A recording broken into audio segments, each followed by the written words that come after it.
창세기 2장에서 보시겠습니다.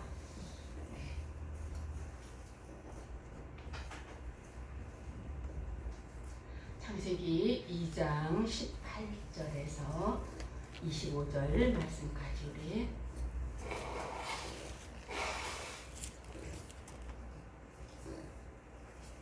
한 목소리로 받들어 읽겠습니다. 18절입니다. 여호와 하나님이 이르시되 사람이 혼자 사는 것이 좋지 아니하니 내가 그를 위하여 돕는 배필을 지으리라 하시니라. 여호와 하나님이 흙으로 각종 들짐승과 공중의 각종 새를 지으시고 아담이 무엇이라 부르나 보시려고 그것들을 그에게로 이끌어 가시니 아담이 각 생물을 부르는 것이 곧 그 이름이 되었더라. 아담이 모든 가축과 공중의 새와 들의 모든 짐승에게 이름을 주니라. 아담이 돕는 배필이 없으므로 여호와 하나님이 아담을 깊이 잠들게 하시니 잠들매 그가 그 갈빗대 하나를 취하고 살로 대신 채우고 여호와 하나님이 아담에게서 취하신 그 갈빗대로 여자를 만드시고 그를 아담에게로 이끌어 오시니 아담이 이르되 이는 내 뼈 중에 뼈요 살 중에 살이라. 이것을 남자에게서 취하였은즉 여자라 부르리라 하니라. 그러므로 남자가 부모를 떠나 그의 아내와 합하여 둘이 한 몸을 이룰지로다. 아담과 그의 아내 두 사람이 벌거벗었으나 부끄러워하지 아니하니라. 아멘. 우리 사모님 찬양 하나 할게요. 1108입니다. 1108.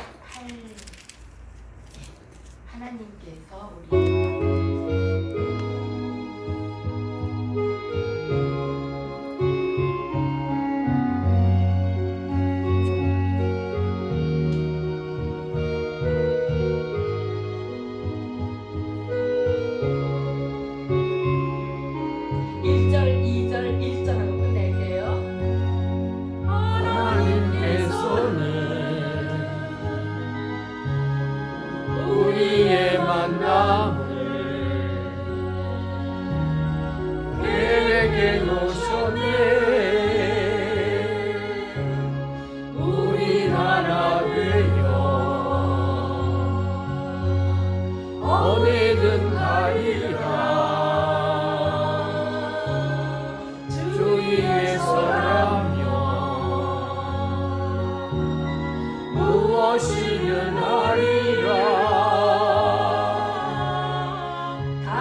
주위에 서라면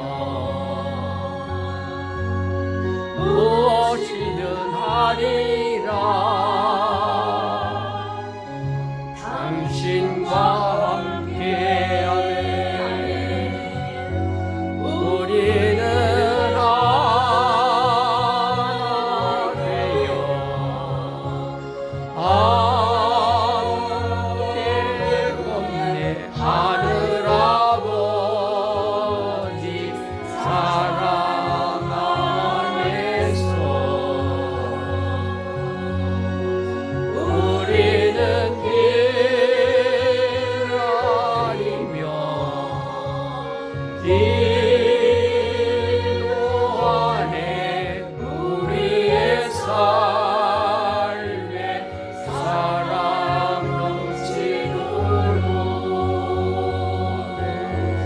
우리는 하나 되어 함께 걷네. 하늘 아버지 사랑 안에서 우리는 길 아리며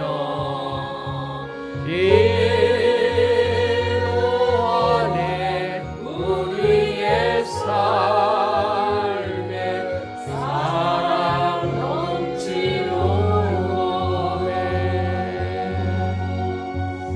아멘. 하나님께서 가장 아름다운 만남을 우리에게 허락해 주신 줄 믿습니다. 아멘. 네. 근데 그냥 부르시는 그 표정들이 그렇게 행복하지가 않았어요. 네. 며칠 전에 어떤 목사님 설교를 들었는데 그 중에서 제가 좀 따왔습니다. 윤석열 대통령 정부가 들어선 이후로 한 9개월 동안 우리나라가 계속 무역 적자였다고 합니다. 그래서 은근히 걱정을 했죠. 전 정부가 어찌 되었던 계속해서 적자가 되니까 걱정을 했는데 지난달 4월부터 흑자로 돌아섰다고 합니다. 아멘. 또 앞으로는 계속 이어질 전망으로 지금 내다보고 있습니다. 아멘. 지금 굉장히 세계적으로는 불경기입니다. 이런 가운데 그래도 우리가 흑자로 돌아섰다는 것은 정말 하나님의 은혜가 아니고는 할 수가 없는 대단히 감사한 것이죠. 특별히 우리나라는 무역 의존도가 굉장히 높은 나라입니다. 그렇기 때문에 우리 성도님들은 그냥 내가 좌파다 우파다를 떠나서 국가를 위해서 지도자를 위해서 열심히 늘 기도하셔야 됩니다. 그런데 이 우리나라가 세계적으로 강한 것을 특별히 이제 세계적으로 보았을 때 우리나라가 강한 것이 5개라고 합니다. 첫째는 제조업이 강하다고 합니다. 물론 제철, 그 제조업 중에는 제철이 들어가고 반도체, 또 우리나라 조선 아주 유명하죠. 또 원자력도 그렇습니다. 자동차도 그렇고 아주 제조업 강국으로 우리나라의 장래가 굉장히 밝다고 합니다. 옛날에 박정희 대통령 때부터 이 중화공업에 투자하고 산업진흥에 열심히 투자한 결과 이렇게 오늘날과 같은 이제 발전을 눈부시게 보할 수가 있었던 것입니다. 그 다음에 이제 4차 산업시대가 지금 되고 있는데 이것을 주도할 그 소프트웨어 BBC 산업이라고 하는데 이것이 세계적으로 1, 2등을 다루고 있다고 합니다. BBC가 뭐냐? 배터리. 그럼 영어를 하는 사람들은 웃더라고요. 배터리. 그다음에 바이오 인더스트리. 그다음에 반도체 칩. 그래서 BBC라고 하는데 이것이 우리가 세계적으로 1, 2등을 다투고 있다고 합니다. 아멘. 감사하죠. 그다음에 한국 K 문화 컬처. 한국 드라마, 한국의 노래, BTS, 블랙핑크 이런 것들이 엄청나다고 합니다.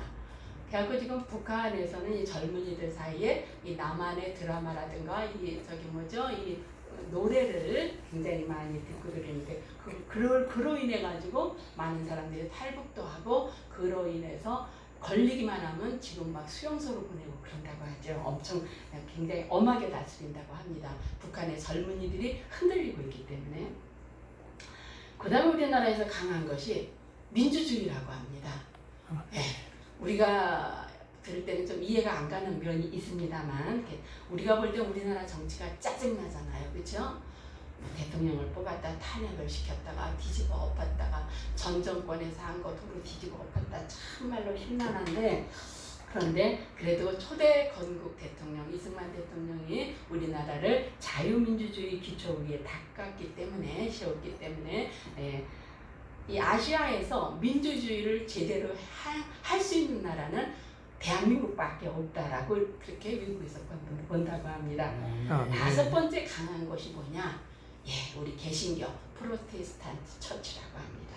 자, 지금 요즘 교회가 많이 조롱거리도 되고 아주 그야말로 위상이 땅에 떨어져서 있는 그러한 상황입니다만 그래도 세계의 많은 석학들이 앞으로 통일 한국 시대에 이 한국을 이끌어 나갈 정신적인 그러한 지주 그걸 뒷받침을 할 수 있는 것은 그래도 한국의 개신교뿐이 없다라고 이렇게 보면서 개신교가 강하다라고 이렇게 봤다고 합니다. 참 6.25 이후에 우리나라는 자전거도 못 만들었죠. 그런데 오늘 특별히 방위산업 같은 거는 지금 이제 세계에서 3, 4위대에 내다보고 있는 그러한 상황입니다. 정말 하나님의 은혜입니다. 아멘. 이 방위산업도 그렇다네요. 그 카터 대통령이 한국을 방문했을 때 박정희 대통령 시절이었죠. 박 대통령한테 그랬대요. 당신 같은 독재자의 나라에 우리 미군을 주둔시킬 필요가 없어. 그랬더니 박 대통령이 그랬답니다. 나는 독재자라고 하자. 그러나 나보다 더 10배도 더 독재하는 저 북한 집단을 봐서 우리나라에 미군을 계속 좀 주둔시켜달라. 카터가 나 미국 들어가면 곧 수순을 밟겠다. 그래서 박 대통령이 좋아. 그럼 우리도 자주 국방한다. 그래서 그때부터 국방연구원을 개설을 하고 그 결과 오늘 우리나라의 방위산업이 이렇게 세계의 3, 4위에 진입하는 이런 수준에까지 올라왔다라는 것이죠. 굉장히 감사하죠. 그리고 우리나라가 곧 뭔가가 될 것 같아요. 그렇죠? 네. 그런데 문제가 생겼습니다. 무슨 문제냐? 가정이 흔들리고 있다는 것입니다. 요즘 이 시대에 우리 대한민국의 많은 가정들이 흔들리고 있다라는 것입니다. 높은 이혼율이 있고 결혼을 하지 않고 동거를 하는가 하면 자녀 출산은 포기하고 요즘 또 뭐 용혜인 나는 용혜인이가 그 시인인 줄 알았더니 젊은 여자더라고요. 용혜인이라는 국회의원이 생활 동반자법을 발의를 했더라고요. 이게 뭐냐면은 같이 사는 사람은 가족으로 인정해라. 법적으로 모든 혜택을 가족으로 인정해서 받게 해라.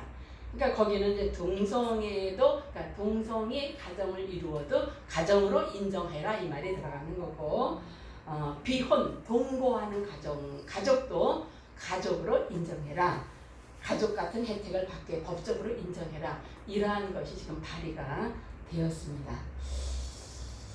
참 이런 걸 보면서 우리나라가 앞으로 할 일이 많은데 가장 기본이 되는 단위, 가정이 지금 흔들리고 있다는 것이죠. 가정은요, 남자 여자가 만나서 만든 기관이 아닙니다. 가정은요, 하나님이 세우신 기관입니다. 아멘. 가정은 국가를 이룰 수 있는 가장 기본이 되는 기초, 가장 작은 단위입니다. 그러니까 교회가 있기 전에, 국가가 있기 전에 먼저 하나님이 가정을 세우셨습니다.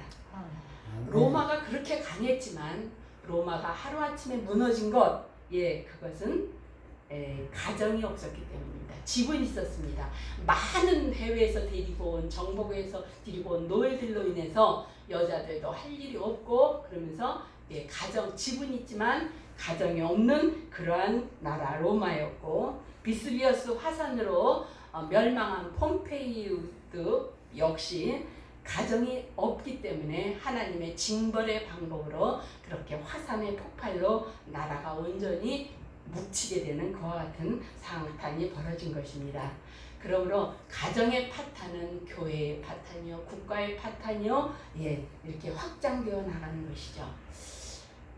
그런데 지금 우리나라의 젊은이들이 뭐 삼포라고 하잖아요. 연애를 포기하고 결혼을 포기하고 자녀를 포기하고 이렇게 산다고 합니다.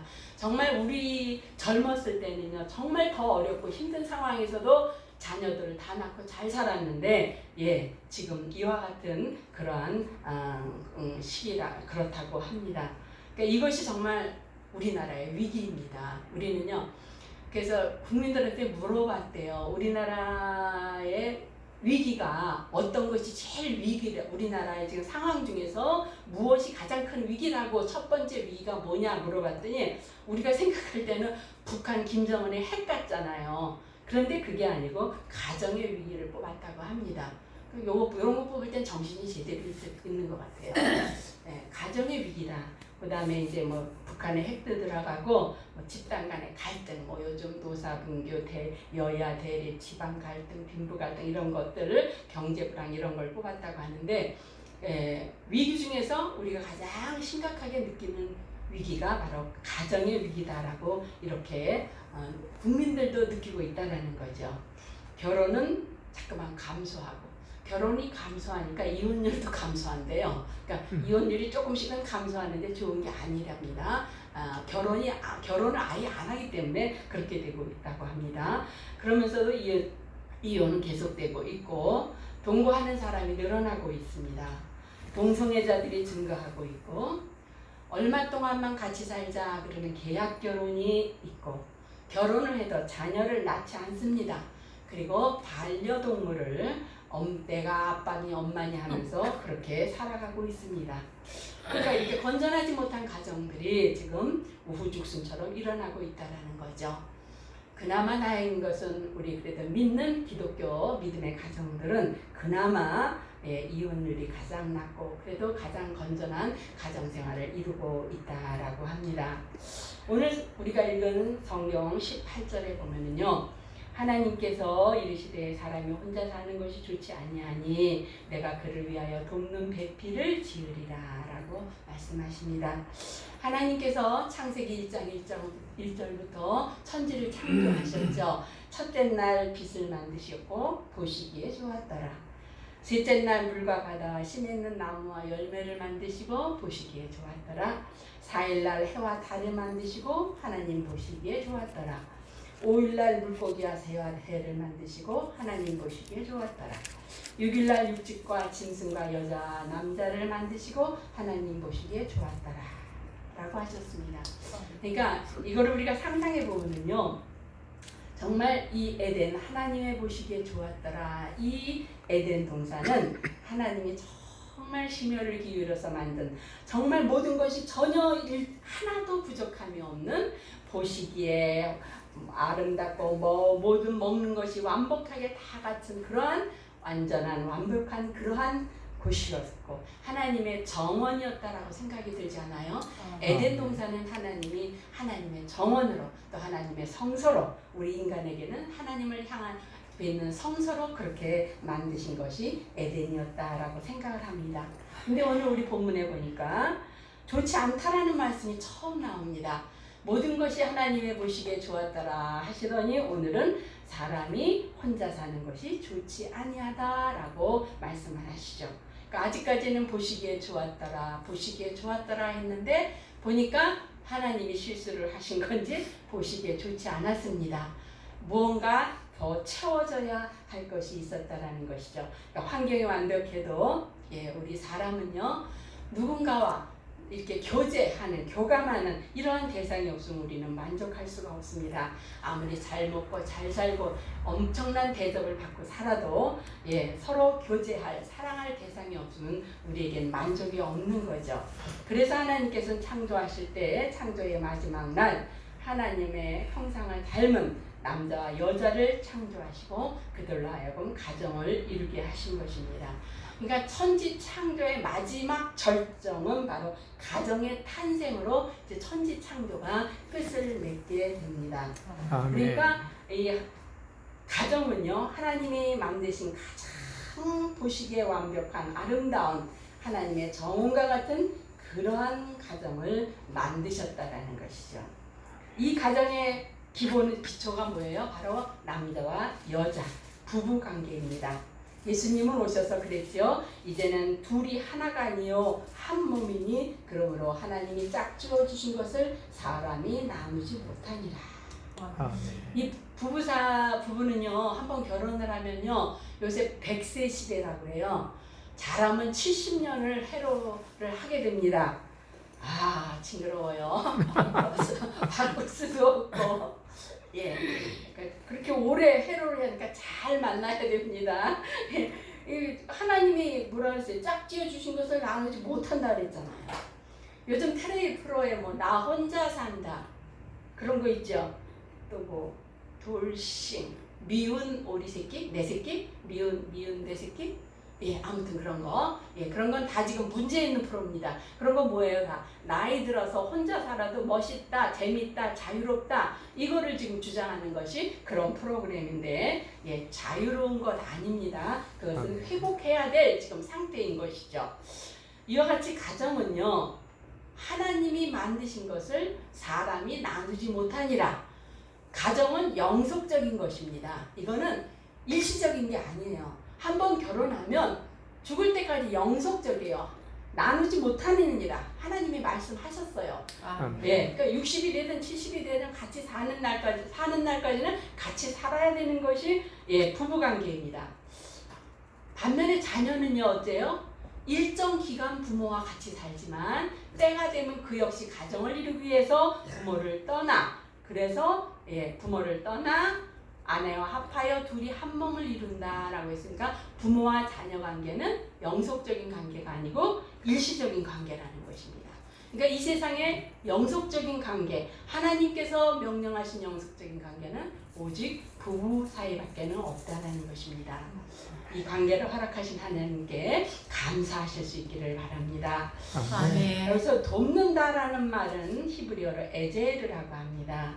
여기 이 에제르는요, 뭐 단순히 조수, 조력자 이런 정도가 아니고 상대의 없는 부분을 보완해 줄 수 있는 힘을 갖춘 존재라는 것입니다. 그러니까 아담이 없는 부분을 보완해주고 보충해줄 수 있는 존재로 지음을 받았대라는 것이죠. 그러니까 아내들에게는요, 여자들은 남자들이 가지고 있지 않은 그런 것들이 많지요. 그래서 잔소리할 것도 많습니다. 그렇죠? 예, 아름답고 예민하고 감수성이 있고 또 모성애가 있고 지혜도 있고 인내심도 있고 예, 우리 여자들은 하나라면서 밤찬을 하면서도 아기가 뭐 하는가도 보고 반찬하면서도 드라마도 다 들리고 예, 여자들은 굉장히 멀티합니다. 근데 남자들은 이게 잘 안 되는 것 같아요. 예, 그러니까 여자들의 사명은 남자들의 이 부족한 부분을 도와주는 것이 여자들의 사명입니다. 할렐루야. 예, 남자를 돕는 것이 여자의 사명입니다. 남자를 긁는 게 여자의 사명이 아닙니다. 그런데 좋아하시지 마시고. 그런데 이 사명이 여자에게만 있는 걸로 착각하시면 안 됩니다. 아멘. 에제르는요, 이게 남성형으로 되어 있습니다.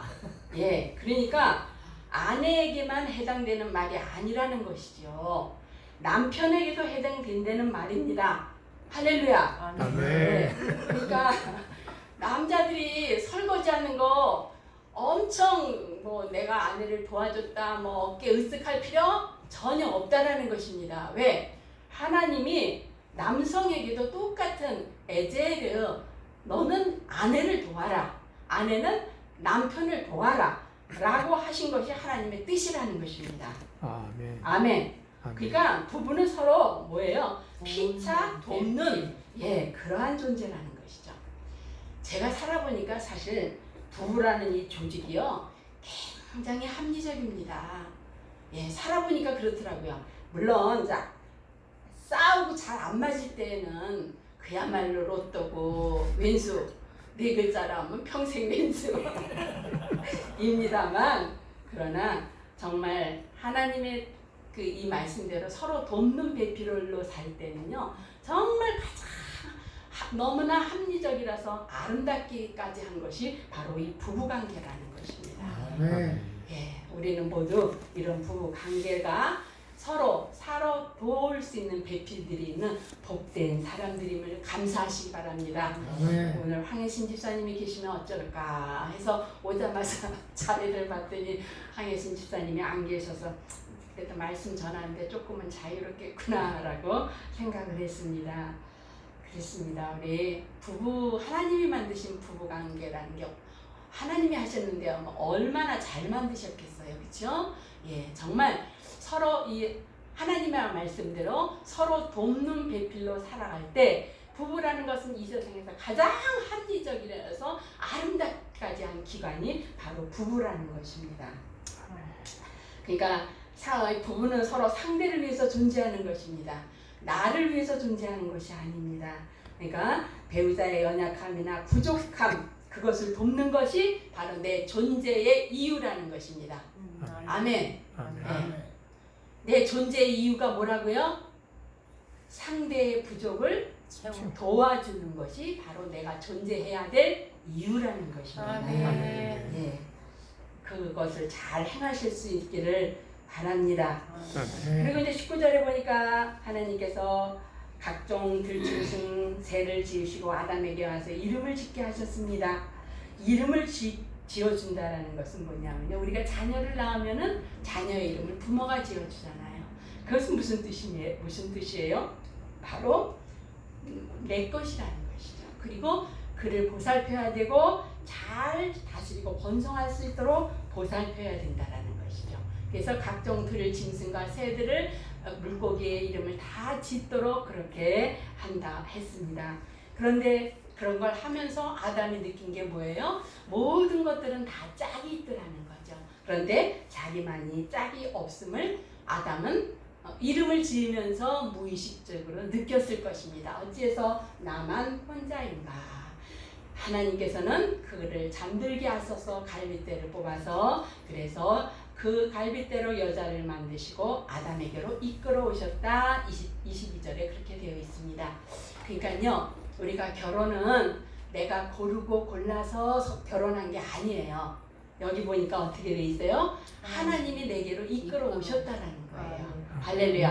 아멘. 그러니까 하나님이 주신 것을 사람이 나눌 수 없다라는 거죠.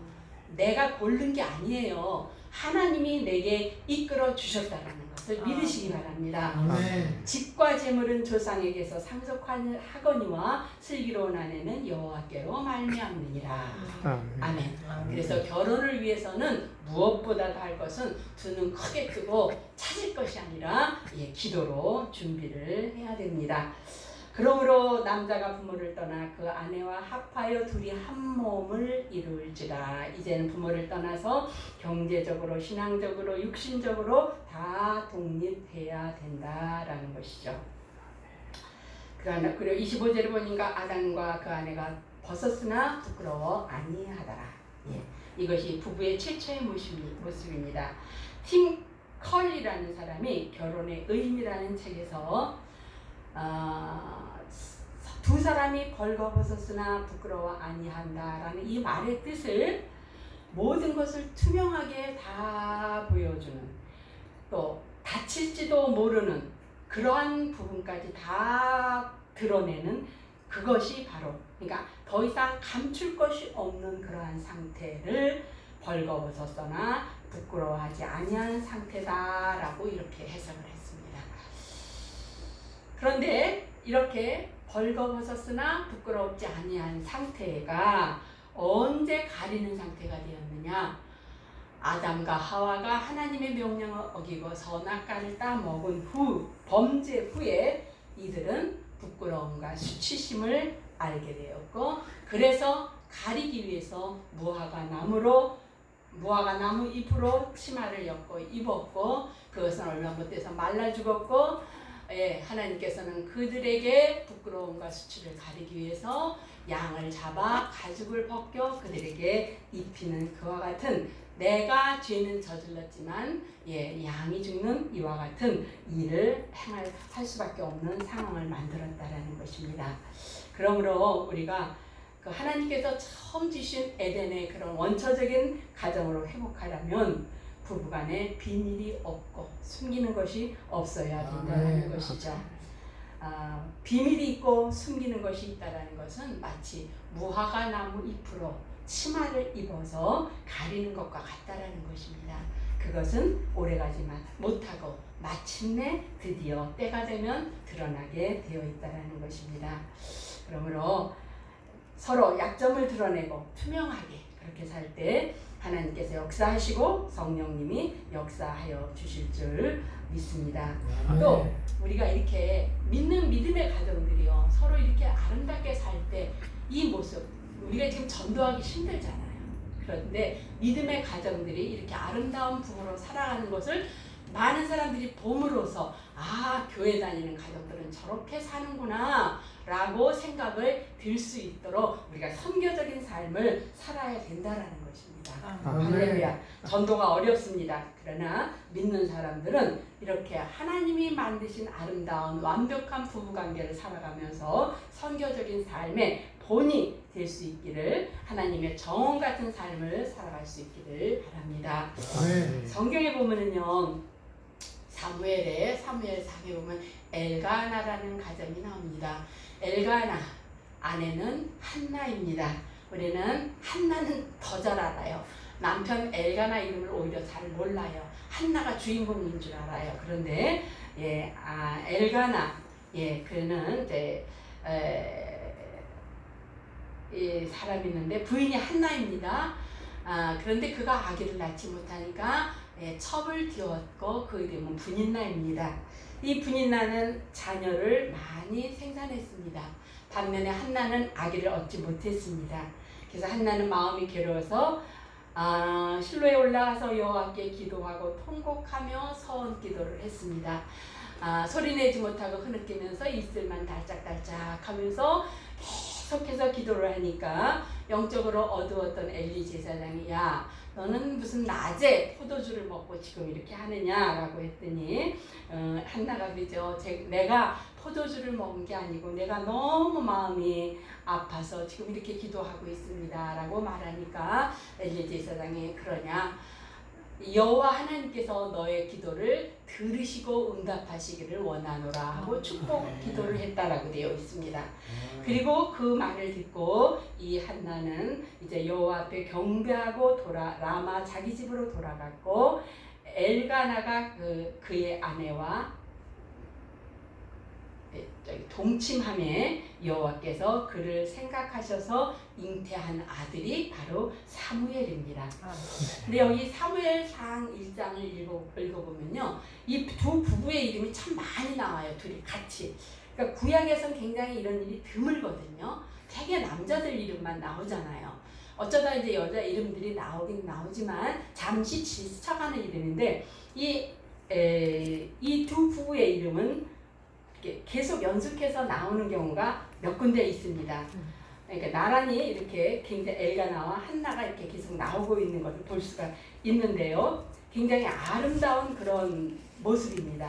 그리고 이 사람들은요, 제사를 드릴 때에도, 자식 농사를 드릴 때에도 서로 부부가 함께 서로 이렇게 옛날임에도 불구하고 의논했다라는 거죠. 사무엘상 2장 19절에 보면 그 어머니가 매년제를 드리러 그 남편과 함께 올라가서 작은 겉옷을 지어서 사무엘에게 주었다라고 되어 있습니다. 그리고 보면은 여호와께서 한나를 돌보셔서 그로 하여금 대하여 세 아들과 두 딸을 낳게 하셨고 아이 사무엘은 여호와 앞에서 자라니라. 그러니까 이 두 부부는 구약임에도 불구하고 그 두 부부의 이름이 성경에 이렇게 오르기도 했고, 또 제가 이 본문을 읽으면서 느낀 게 뭐냐면은 이 남편이요, 굉장히 엘가나가 자상한 남편이었던 것 같아요. 지금 한나는 애가 없잖아요.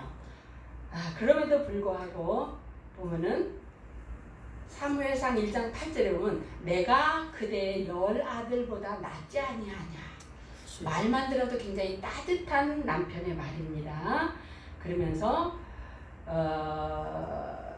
또 그다음 이제 아들을 낳고 사무엘을 낳은 다음에는 한나가 이제 하나님 앞에 서원하여 낳은 아들이니까 이 아들을 하나님의 전에 갖다가 이제 드리겠습니다 했을 때에도 남편이 무슨 소리냐 이렇게 말하지 아니하고 뭐라 그러냐면 엘가나가 그에게 이르되 그대의 소견에 좋은 대로 하여 그를 젖되기까지 기다리라.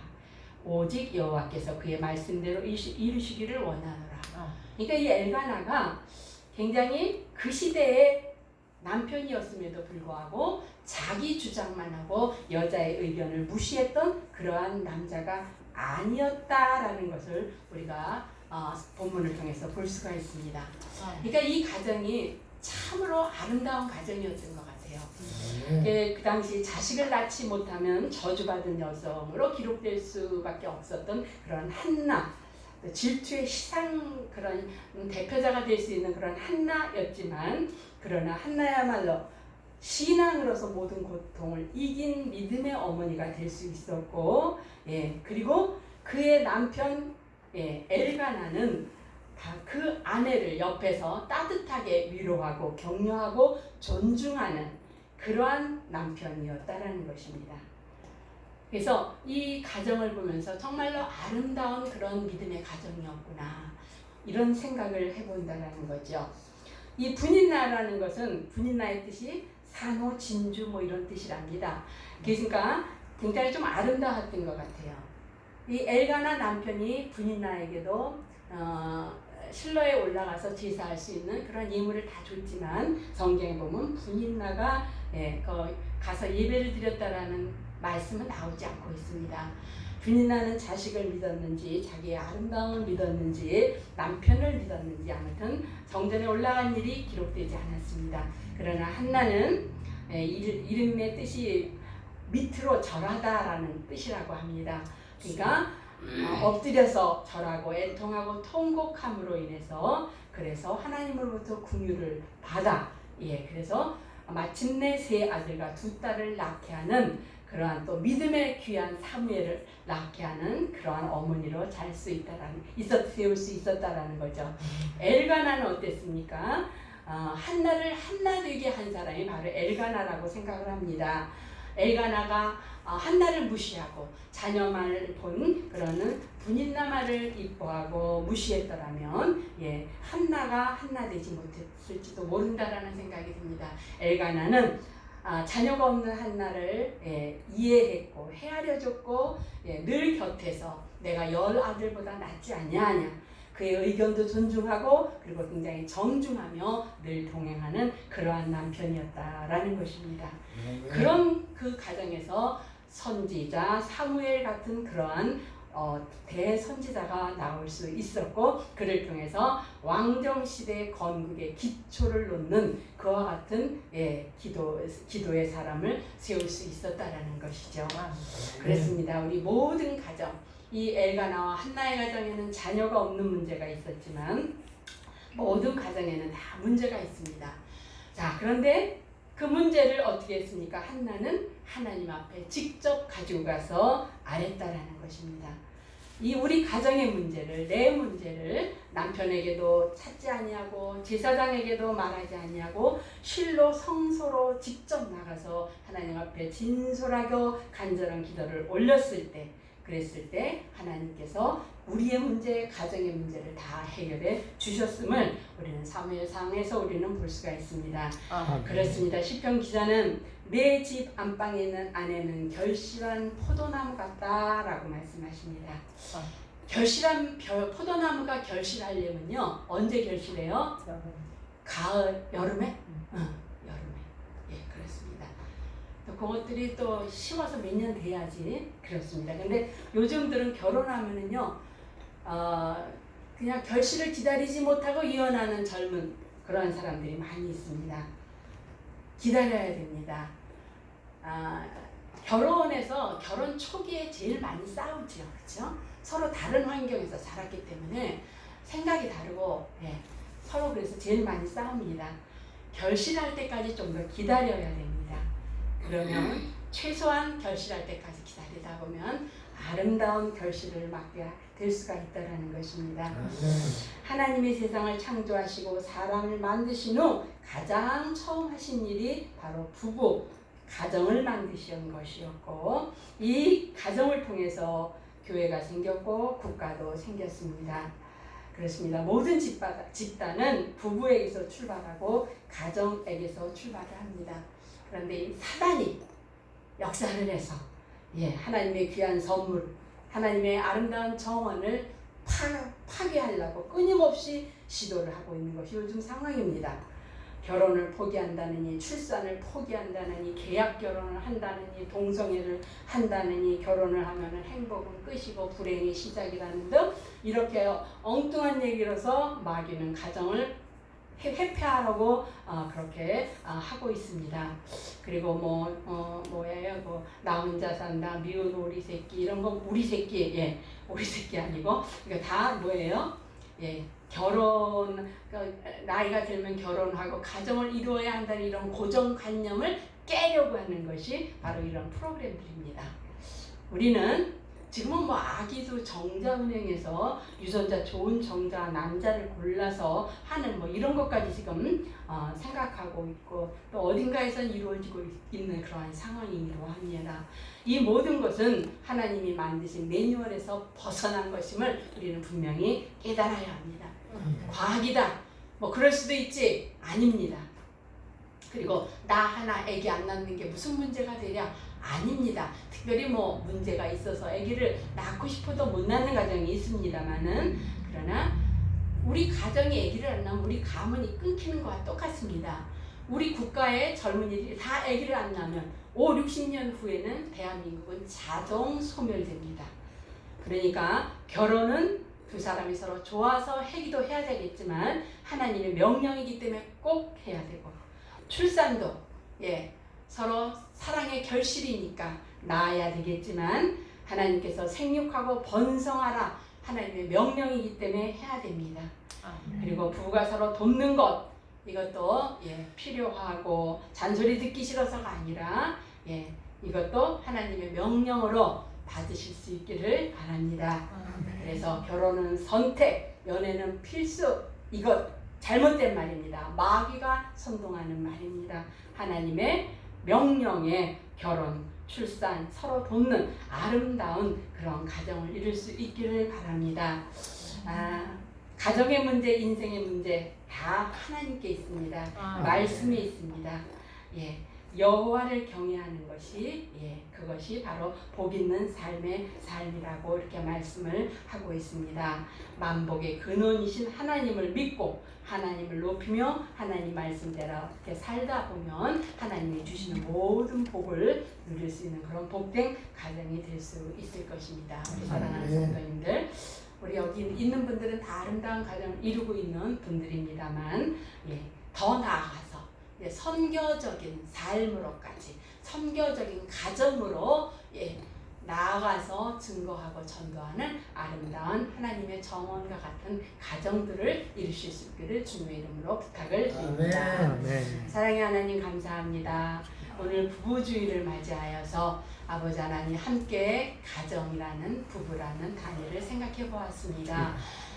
너희는 세상에 그러한 잘못된 것을 따라가지 아니하 말며 하나님의 말씀대로 먼저 살아가라는 그런 말씀을 우리가 힘입어 하나님의 말씀에 순종하고 아름답게 서로 부부가 협력하여 결혼하고 생육하고 번성하는 그런 뜻을 이룰 수 있는 저희들 되게 하여 주시옵소서. 감사하오며 예수님의 이름으로 기도드립니다.